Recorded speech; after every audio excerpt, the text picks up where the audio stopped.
Okay, so for my science fair project today, we will be discussing sink versus float. So before we begin and go over my poster board, I want to talk about what materials I will be using because it will be crucial for my purpose and hypothesis. First, we will be using a rock. We will also be using some paper clips,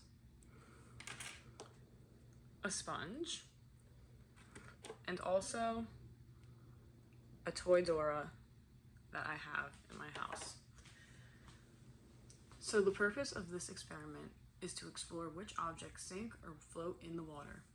Today, we will use the scientific method to make predictions, test different objects, and discover how weight, size, and material affect whether something sinks or floats. My hypothesis for today goes along with the objects I just shown. My first hypothesis is I think that the rock will sink because it is solid and heavy. My second one is I think the paper clips will sink because they are made of metal. And my third is I think that both the toy and sponge will float because they are both filled with air. Now, on the bottom left for my background in research, for the floating research, I have learned that objects will stay on top of the water. Also, objects that are less dense than water will float. And for sink, objects will move to the bottom of the water. Objects that are more dense than water will sink.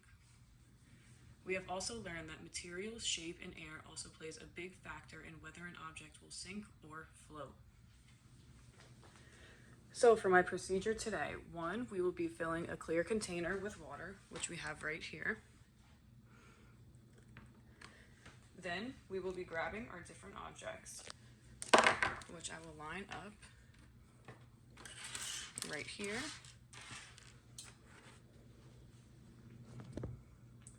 Number 3, we are going to predict if each object will sink or float. So for my hypothesis, I already stated that I think these two will be sinking and the Dora and the sponge will float. Next, we will place each object in the water one at a time. First, I will begin with the rock. 1, 2, and there we go, it sank to the bottom. Next, let's throw all these little paper clips into the bowl. And look at that, they all sank. Next, I will be doing the sponge. 1, 2, and look at that, it stayed on top. Next, my little toy Dora. 1, 2, and look at that, she's floating on top of the water.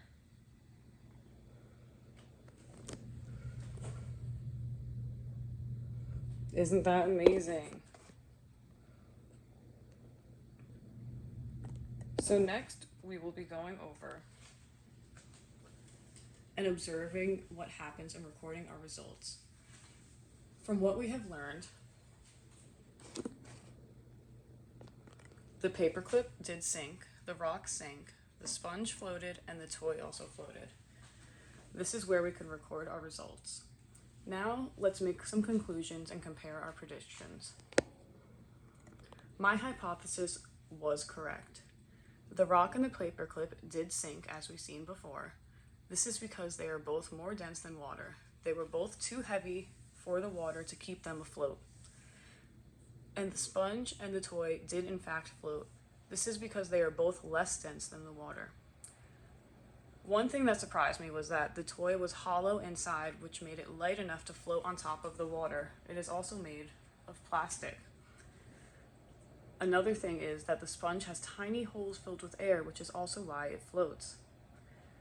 As you can see on my board, I gave little picture examples of what I think would happen during my hypothesis. And there we have it. Less dense objects than water will float, while the others